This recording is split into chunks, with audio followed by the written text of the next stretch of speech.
Hai hai hai. Selamat datang kembali di channel Min Donghua.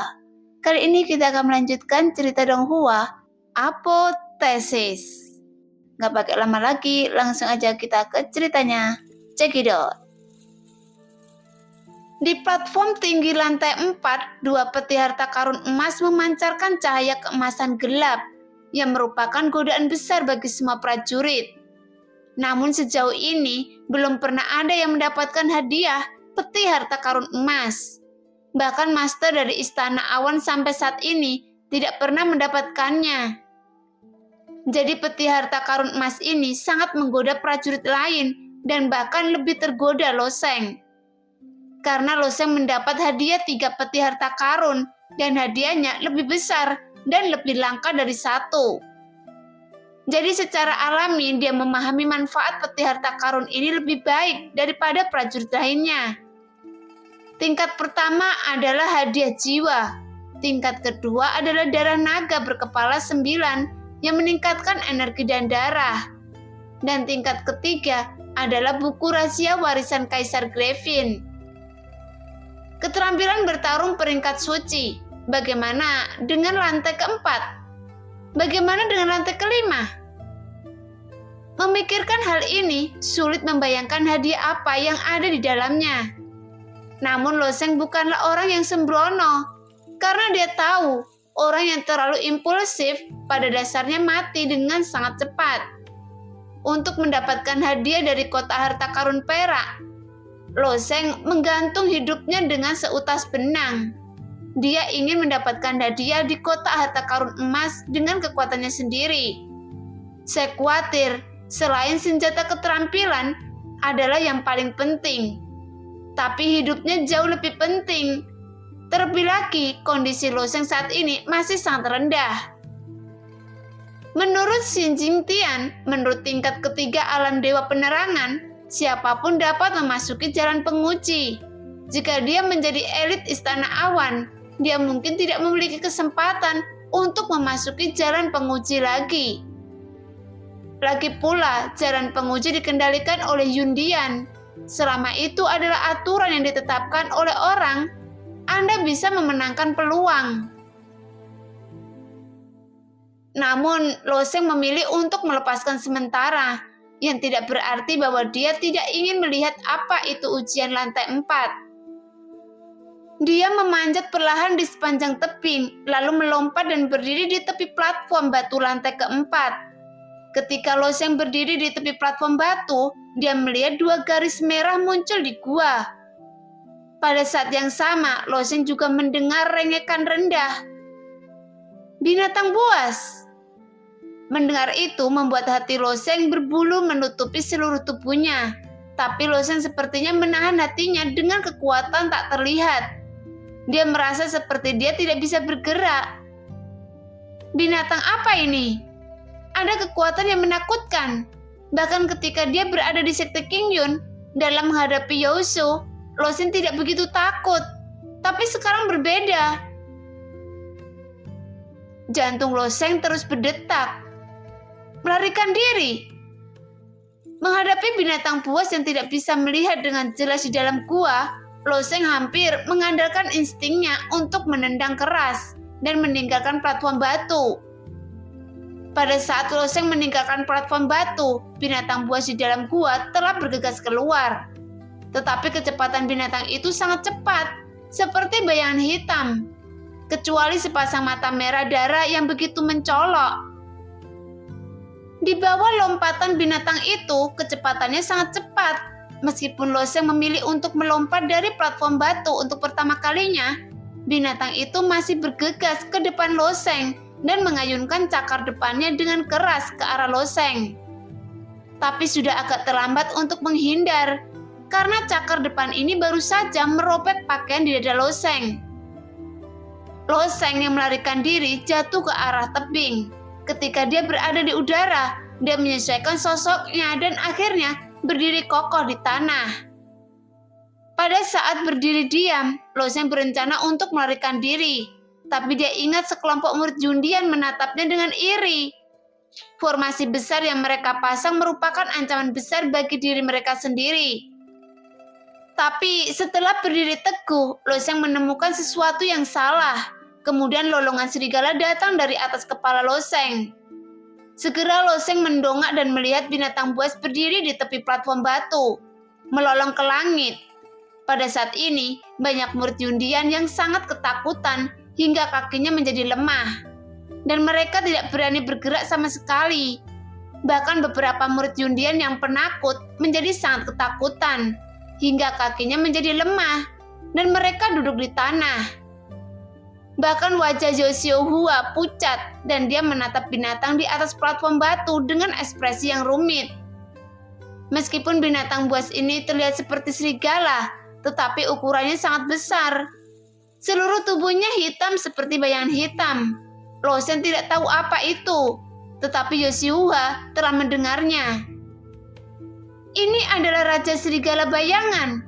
Saya tidak menyangka orang yang menjaga peti harta karun emas di lantai 4 adalah binatang yang sangat ganas. Tidak heran tidak ada yang bisa mengambil peti harta karun emas. Saya kira peti harta karun emas ini tidak dimaksudkan untuk diambil oleh siapapun, kata Yoshihua dalam hati. Raja Serigala Bayangan adalah binatang legendaris, sejenis makhluk bayangan, dan pada dasarnya bukan lagi makhluk. Setelah Raja Serigala Bayangan melolong ke langit, dia menatap tajam pada Loseng dengan tatapan itu dan kemudian perlahan mundur kembali ke guanya. Itu hanya pandangan yang hampir membuat jantung Loseng berhenti berdetak lagi. Untungnya, dia tidak mengambil resiko untuk menantang lantai 4. Loseng menepuk dadanya dan menghela nafas lega. Kebetulan matanya bertemu dengan milik Yoshihua, tapi yang membuat Loseng aneh adalah Yoshihua tidak hanya menyerangnya dengan formasi besarnya. Di sebelahnya, seorang murid Yundian mengingatkan, "Kakak Hua, apakah Anda tidak akan berurusan dengan anak itu?" Mendengar itu, Yoshihua tidak mengatakan apa-apa, tidak bergerak dan hanya menatap Loseng dalam diam. Melihat Yoshihua tertegun, Loseng secara alami tidak membuang waktu di sini. Meskipun dia tidak tahu mengapa Yoshihua linglung, ada baiknya jika dia tidak bertarung dengan dirinya sendiri. Jadi Loseng pergi dengan cepat. Menunggu sampai Loseng menghilang ke dalam hutan, Yoshihua menampar murid Yundian yang baru saja mengingatkan dirinya sendiri. "Untuk menghadapinya, apakah Anda ingin membunuh saya?" Murid Yundian merasa sangat bersalah. Tertutup melihat kepalanya, dia berkata, "Saudara Hua, bukankah Anda mengatakan akan berurusan dengannya? Selain itu, jika kita mengaktifkan formasi 12 cabang bumi, anak itu pasti akan dibunuh oleh kita dalam hitungan detik." Yoshihua melirik murid Yundian.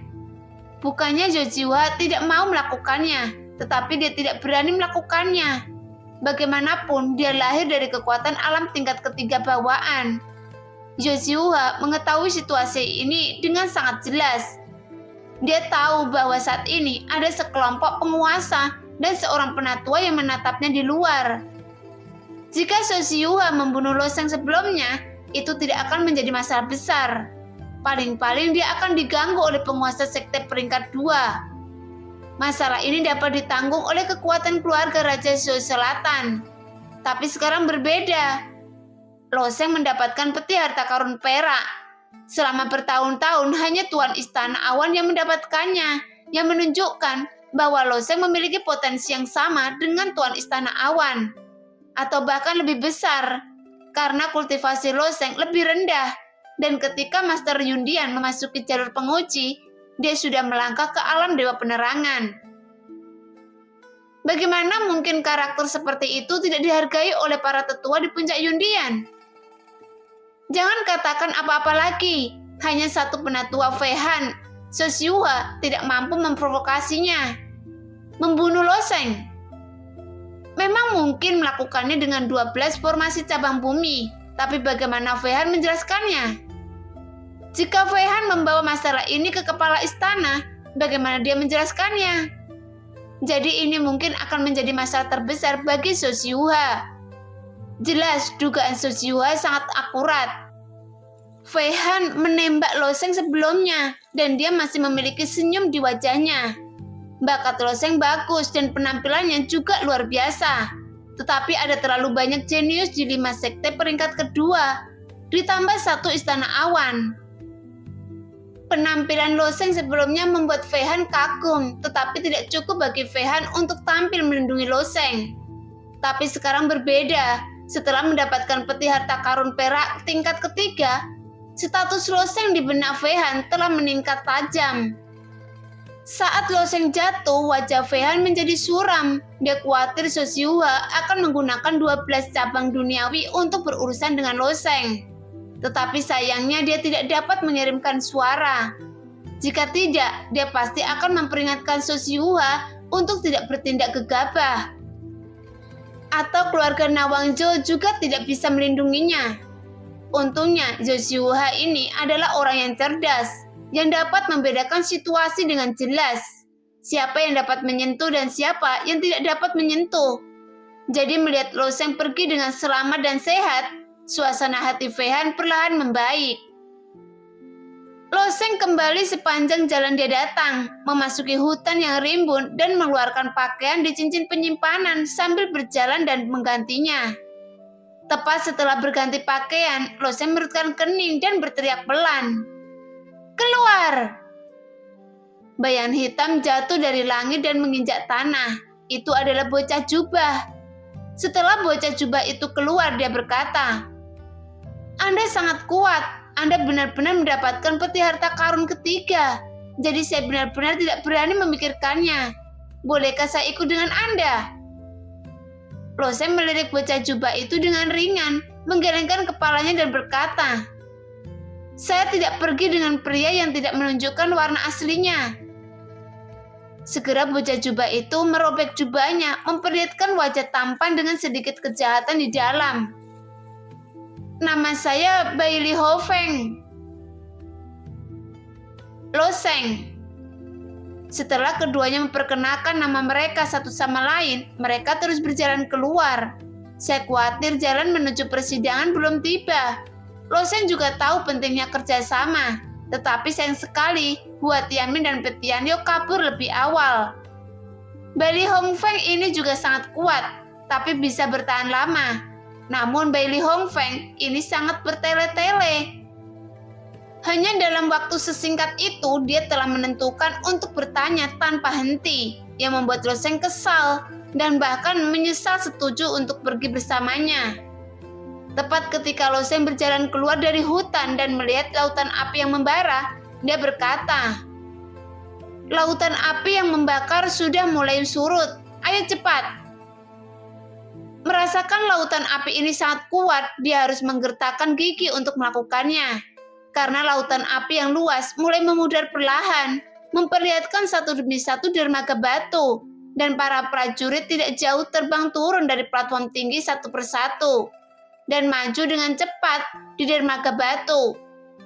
Lo Sheng dan Bai Li Hong Feng dengan cepat melintasi platform tinggi, melompat ke dermaga batu dan mengikuti di belakang para prajurit ini. Selama proses ini, Lo Sheng dengan sengaja meningkatkan kecepatannya dan ingin menyingkirkan Bai Li Hong Feng. Tetapi orang ini lebih cepat dari dirinya sendiri. Jika Lo Sheng mempercepat, dia akan lebih cepat. Jika Lo Sheng melepaskan kecepatan lambat, dia juga melambat dan terus mengobrol di samping Lo Sheng. Lo Sheng, apa yang ada di peti harta karun perak di lantai 3? Bai Li Hong Feng bertanya. Mendengar pertanyaan ini, Lo Sheng memberi Bai Li Hong Feng tatapan putih karena pertanyaan ini sangat bodoh. Bagaimana Lo Sheng bisa memberitahunya? Setelah dihadiahi dengan tatapan angkuh oleh Lo Sheng, Bai Li Hong Feng tidak merasa tidak patuh sama sekali, hanya tersenyum sinis dan mengubah topik lagi. Lo Sheng, apakah menurut Anda kesulitan menyembunyikan persidangan terlalu tinggi? Mendengar itu, Lo Sheng memang memiliki perasaan ini. Seluruh perjalanan penguji sejauh ini, kecuali untuk ujian tersembunyi. Lo Sheng belum menemukan tempat yang terlalu sulit. Mungkin kadang-kadang ada murid elit yang mati, tetapi itu juga nasib buruk, atau kekuatannya tidak baik. Meskipun tingkat kesulitan percobaan tersembunyi ini memang sangat tinggi, tetapi pada awalnya Lo Sheng melihat tingkat percobaan tersembunyi ini, dan tujuannya adalah peti harta karun hitam di tingkat tertinggi. Pada akhirnya Lo Sheng mencoba yang terbaik, tetapi hanya mendapatkan peti harta karun perak di lantai 3 dan mendapatkan barang-barang di peti harta karun perak. Adapun kekuatan Raja Serigala Hitam di lantai 4 itu hanya melebihi imajinasi Lo Sheng. Ketika Lo Sheng benar-benar tidak yakin, dia harus memilih untuk mundur sementara. Jelas kesulitan tingkat percobaan tersembunyi ini diatur terlalu keterlaluan.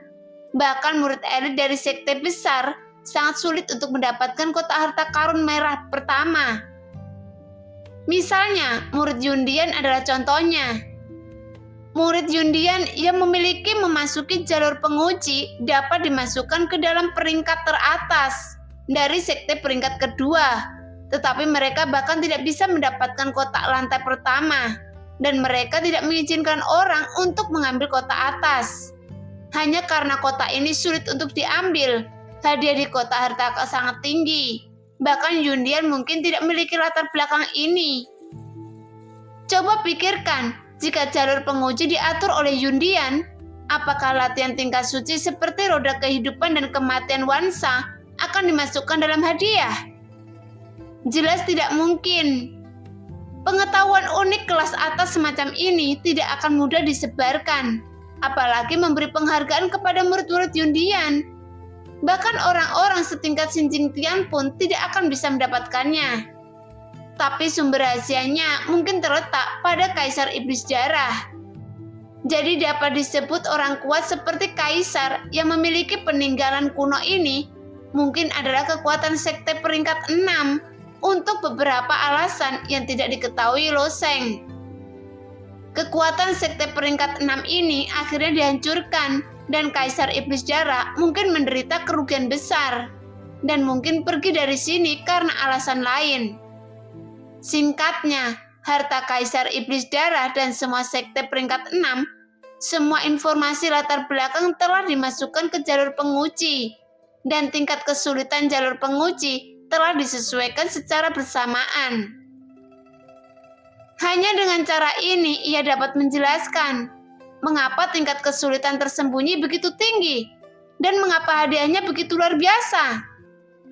Jika disimpulkan seperti ini, peti harta karun emas dan benda-benda yang ditempatkan di peti harta karun hitam mungkin adalah warisan teratas dari sekte peringkat 6 ini. Tentu saja ini hanya inferensi Lo Sheng sendiri, tetapi tidak peduli apakah inferensi itu benar atau tidak. Dalam pandangan Lo Sheng, ia harus mengambil kotak harta karun emas dan kotak harta karun hitam. Tapi untuk cara mengambilnya, masih perlu rencana jangka panjang. Hei, Anda belum menjawab pertanyaan saya. Bai Li Hongfeng melihat bahwa Lo Sheng tenggelam dalam pikirannya dan berkata di sebelah Lo Sheng. Lo Sheng melengkungkan bibirnya, terlalu malas untuk berbicara omong kosong dengan pria ini, dan tiba-tiba mempercepat langkahnya. Tetapi Bai Li Hongfeng seperti gula merah menempel erat di sisi Lo Sheng dan tidak bisa menyingkirkannya sama sekali. Pada saat ini, kolam api magma setinggi 10 kaki tiba-tiba keluar dari lautan api yang membara di depan. Pilar api magma disemprotkan ke udara sebelum menyebar, dan banyak dari mereka memercik ke arah dermaga batu, seperti hujan magma yang turun. Semuanya, hati-hati!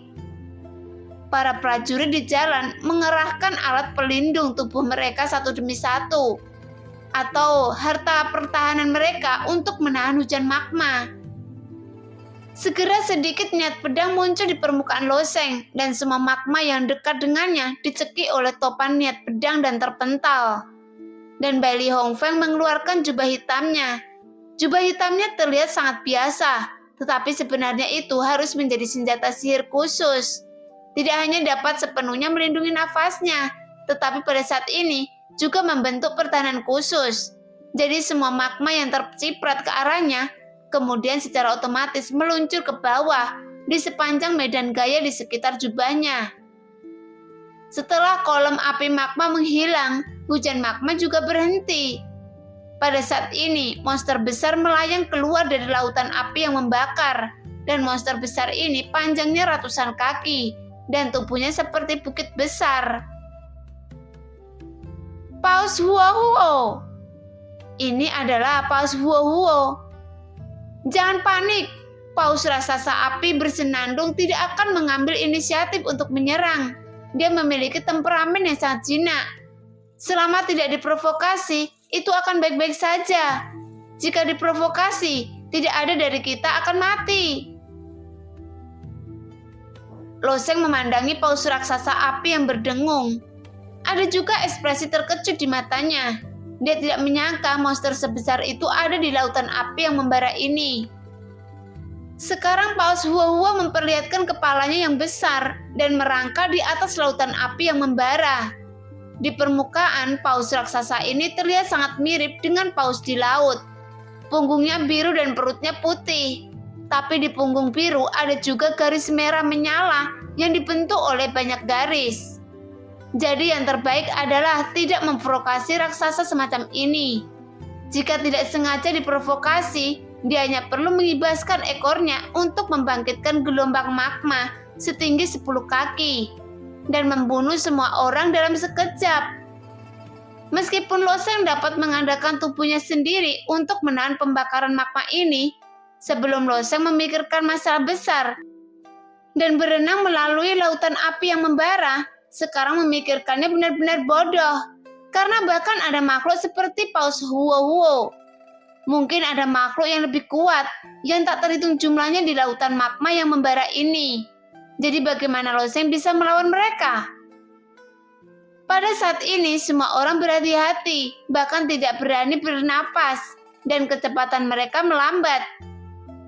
Jangan sampai mereka membuat paus besar mendekat pada mereka.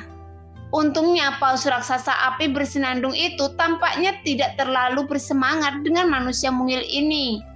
Ia melayang di permukaan magma untuk menarik nafas, lalu perlahan menyelam ke bawah dan menghilang di lautan api yang membara. Melihat paus Huo-Huo telah pergi, semua prajurit menghela nafas lega, lalu menambah kecepatan mereka lagi dan mulai berpacu. Saat semua orang terus bergerak maju, gelombang lautan api mulai berfluktuasi lagi. Tetapi karena perjalanannya lancar, ketika air pasang datang, semua orang sudah melompat ke platform tinggi berikutnya untuk menghindari air pasang. Awalnya Lo Sheng berpikir bahwa tidak boleh ada orang di platform tinggi berikutnya.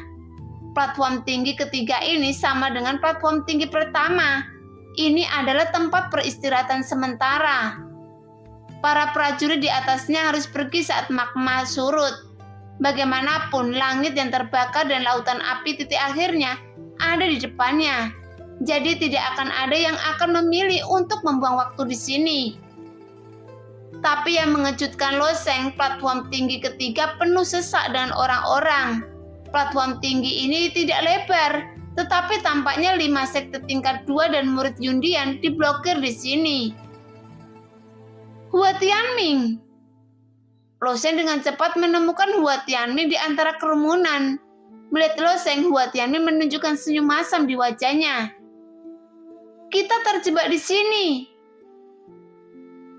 Terjebak di sini? Tidak bisakah kita melewati ke depan?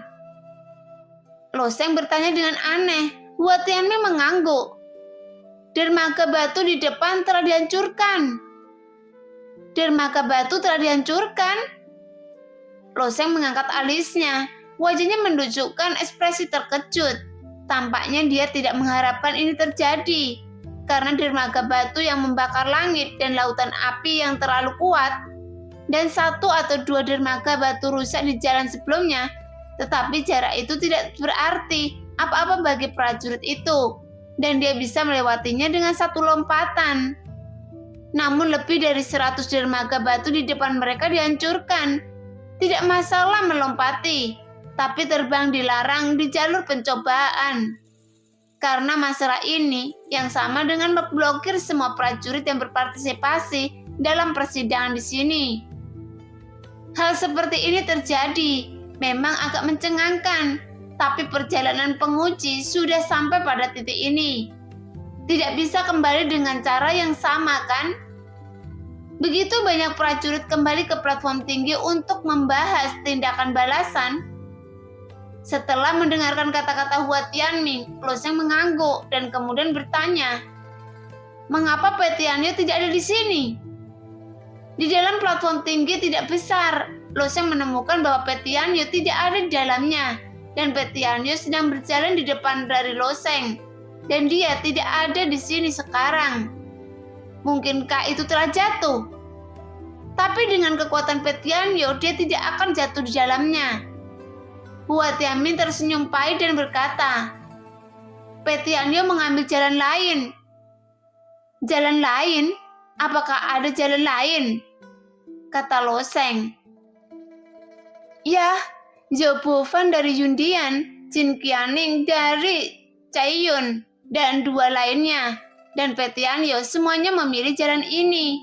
Dermaga batu di jalan itu hanya rusak sekitar 7 atau 8. Jadi tidak sulit untuk sampai ke sana," kata Hua Tianming. "Kenapa kebanyakan dari kalian tidak pergi ke sana?" Lo Sheng bertanya, "Karena jalan itu disebut jalan buntu." Seorang murid Yundian menyela tiba-tiba dan menjawab dengan dingin. Hua Tianming juga mengangguk. Faktanya ada pertigaan jalan di depan menurut murid Yundian. Pertigaan ini terbagi menjadi 2 jalan. Satu jalan kehidupan dan yang lainnya jalan kematian. Penguji bagi Yundian ada banyak misteri yang tidak bisa dipecahkan. Jadi hampir semua murid akan memilih jalan kehidupan saat melewati jalan ini. Bukankah tidak ada yang memilih jalan kehidupan? Tetapi tidak ada murid yang memilih jalan kematian yang dapat bertahan. Setelah sekian lama, hampir semua orang mengabaikan jalan kematian, berpikir bahwa jalan kematian hidup adalah satu-satunya jalan. Dan yang disebut jalan kematian adalah jebakan maut yang tidak bisa dilewati sama sekali. Melihat lautan api yang luas, Lo Sheng jatuh ke kontemplasi lagi. Jika menurut kesimpulan Lo Sheng sebelumnya, jalan penguji harus meningkatkan kesulitan. Itu sebabnya tingkat percobaan tersembunyi sebelumnya sangat sulit. Dan jalan menuju kematian ini juga harus menjadi tingkat percobaan yang tersembunyi. Tetapi kesulitan jalan menuju kematian jauh lebih sulit daripada jalan menuju kehidupan yang berubah menjadi jalan buntu. Jalan kematian ini bukanlah jalan buntu, tetapi kesulitan untuk melewatinya telah meningkat pesat, dan banyak murid tidak dapat melewatinya. Di bawah kesulitan seperti itu, secara alami ada peluang besar. Lo Sheng memperkirakan bahwa rahasia sebenarnya dari jalan penguji, bahkan mungkin tersembunyi di jalan kematian. Memikirkan hal ini, Lo Sheng tiba-tiba berkata dengan Hua Tianming, "Saudara Tianming, kita juga sedang berjalan di jalan kematian. Platform tinggi ini tidak besar, dan sekarang sebagian besar prajurit yang telah memasuki jalan percobaan ada di sana." Kata-kata Lo Sheng segera menarik perhatian semua prajurit. Setelah melihat Lo Sheng belum menghina muncul di wajahnya. "Apakah Anda bercanda?" Zhou Bufan dan Jin Qianing berani pergi ke jalan kematian, mengandalkan keterampilan dan keberanian mereka yang tinggi. Benar-benar ada kesempatan untuk menerobos. Anda seorang pria dengan 3 bakat bawaan juga akan bergabung dalam kesenangan.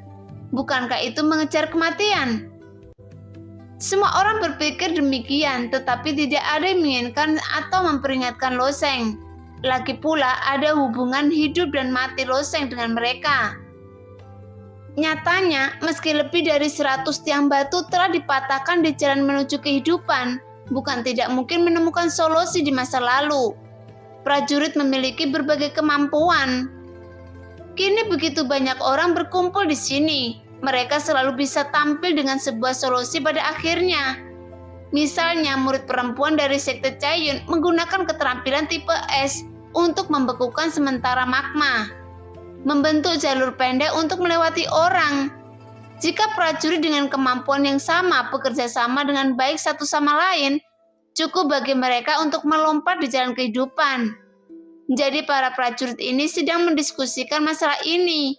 Bagaimana bekerja sama? Bagaimana memahami waktu? Ini harus sangat tepat, karena kekuatan akan terus berkonsumsi.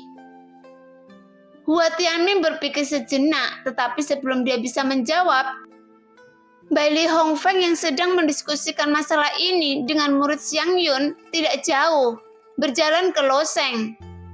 Saran bagus, saya akan mati juga. Loseng memutar matanya, dan dia juga tahu bahwa Bai Li Hongfeng tidak mudah untuk disingkirkan. Jadi dia mengikuti dengan paksa, karena Loseng benar-benar tidak bisa berbuat apa-apa tentang dia. Dalam hal ini, saya juga akan berpartisipasi. Hua Tianmin juga mengangguk.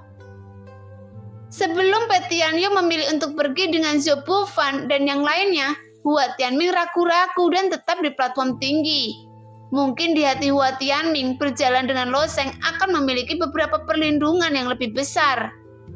Sampai pasang surut lautan api yang terbakar berikutnya, para prajurit di platform tinggi masih dengan hati-hati mengatur rencana untuk menyeberang jalan kehidupan. Sementara Loseng, Hua Tianmin, dan Bai Li Hongfeng telah melompat dari platform tinggi. Setelah mereka bertiga melompat dari platform tinggi, seseorang mencibir dan berkata, "Ada beberapa orang pemberani hari ini, dan mereka bertiga akan mati." Mendengar kata itu, murid-murid Yundian sedikit kesal. Dalam benak murid-murid Yundian, Zhou Bufan adalah eksistensi seperti dewa, dan tidak ada tempat di dunia yang tidak bisa dikunjungi Zhou Bufan. Saat pasang surut terakhir kali, Zhou Bufan membuat keputusan ini, tapi itu membuat semua murid Yundian bersemangat. Bagaimana dengan jalan menuju kematian?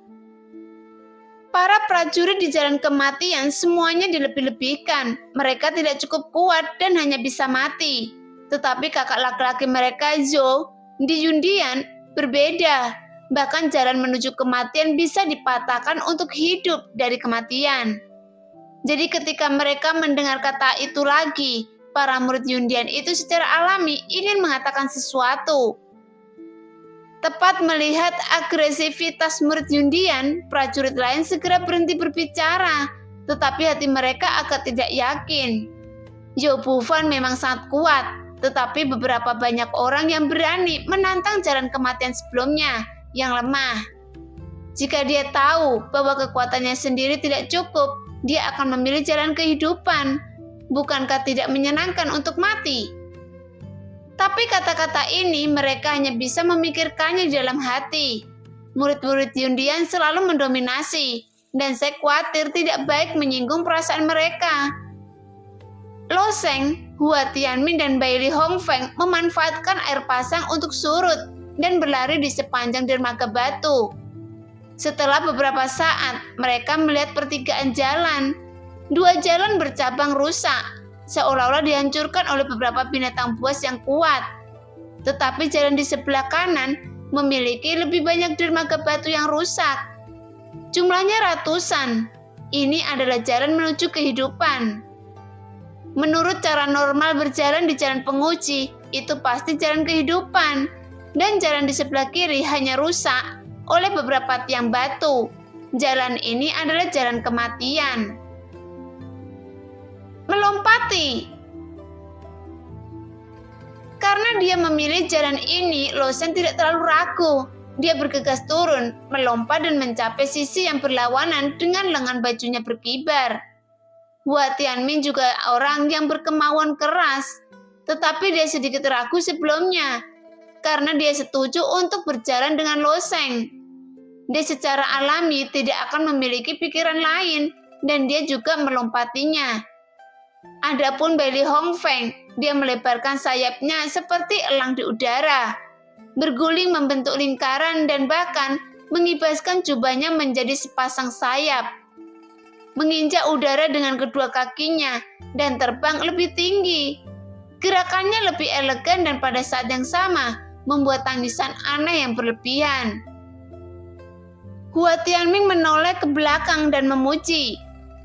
Postur yang bagus. Lo Sheng memutar matanya. Orang bodoh lagi. Karakter Bai Li Hongfeng agak mirip dengan Li Yifeng, tetapi tampaknya sedikit normal daripada Li Yifeng.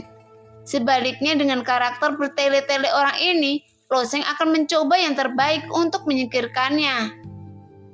Jalan menuju kematian. Ayo pergi. Mereka bertiga berbaris dalam garis lurus lagi, terus maju di atas dermaga batu. Setelah berjalan seperti ini beberapa saat, magma di lautan api mulai berfluktuasi lagi. Pasangnya tinggi, mengapa belum berakhir? Lo Sheng mengerutkan kening. Bai Li Hongfeng berkata dengan wajah tertekan. Tidak mungkin, saya tahu apa yang terjadi dengan jalan menuju kematian ini. Jalan ini pasti buntu tanpa akhir, jadi semua orang akan tenggelam dalam magma. Katakan sesuatu yang membuat frustasi. Lo Sheng melengkungkan bibirnya. Jalan penguji disiapkan untuk para murid dari sekte tingkat ke-6 untuk menilai para murid. Dan Lo Sheng tidak percaya bahwa jalan menuju kematian adalah jalan buntu yang nyata. Karena membuat jalan buntu yang membosankan tidak ada gunanya. Lo Sheng melihat Hua Tianming yang diam saat ini menunjuk ke depan. Dermaga batu ini memanjang ke kejauhan dan tiba-tiba berhenti di suatu tempat. Ini jalan buntu. Melihat jalan buntu ini, Bai Li Hongfeng menggelengkan kepalanya dengan wajah sedih. Sayangnya, saya benar. Mulut gagak. Hati Lo Sheng tenggelam, tetapi dia masih tidak bermaksud untuk mundur. Sekarang lautan api yang membara sudah mulai naik dan sudah terlambat untuk kembali. Jadi Lo Sheng hanya bisa bertaruh sekarang bahwa orang yang mengatur jalan penguji tidak begitu membosankan, menciptakan jalan buntu untuk membuka orang. Apa yang harus saya lakukan? Saya tidak ingin mati. Bai Li Hongfeng menyeringai dan melolong sambil berlari. Berlari di samping Bai Li Hongfeng sambil melolong, Hua Tianming melompat ke dermaga batu, berbalik, mengulurkan tangannya dan meraih dada Bai Li Hongfeng yang mengikutinya, dan mengeluarkan pedang di punggungnya dengan mencicit dengan tangan kanan leher Bai Li Hongfeng. Lolong lagi, saya akan membunuh Anda. Hua Tianming tidak banyak bicara dan dia tidak memiliki kesabaran seperti Lo Sheng. Belum lagi menghadapi jalan buntu dan gelombang magma yang naik perlahan, tidak mungkin untuk mengatakan bahwa tidak ada tekanan. Namun Bai Li Hongfeng ini punya masalah. Sangat bertele-tele di saat normal, tapi suka melolong seperti ini saat menghadapi stres dan ketegangan. Tapi ini sebenarnya cara untuk menghilangkan tekanan di hatinya. Sama seperti beberapa orang yang suka menarik rambutnya saat gugup. Beberapa orang akan tetap makan saat gugup. Tapi masalahnya adalah Bai Li Hongfeng melampiaskan tekanannya dengan melolong. Tetapi ketika dia melolong seperti ini, dia benar-benar memberikan tekanan kepada Hua Tianming dan Lo Sheng. Tidak, saya tidak akan menggonggong lagi. Lakukan saja. Bai Li Hongfeng memohon belas kasihan. Faktanya, dengan kekuatan Bai Li Hongfeng, dalam keadaan normal tidak mungkin menangkap Bai Li Hongfeng dengan begitu mudah. Tetapi barusan Hua Tianming mengejutkannya dan berhasil dengan mudah. Jadi secara alami, Hua Tianming tidak akan benar-benar membunuhnya, tetapi hanya mendengus dingin, melemparkannya ke dermaga batu dan terus bergerak maju. Lo Sheng tersenyum pada Bai Li Hongfeng, menggelengkan kepalanya dan mengikuti. Sementara Bai Li Hongfeng terus menangis. Tapi kali ini dia tidak berani menangis. Sekarang jalan buntu semakin dekat dan gelombang magma naik dengan cepat. Dan hati ketiga orang itu semuanya ada di tenggorokan mereka. Nah, demikianlah cerita hari ini. Terima kasih yang sudah menonton video Min Earth sampai selesai. Sampai jumpa di video selanjutnya. Bye-bye.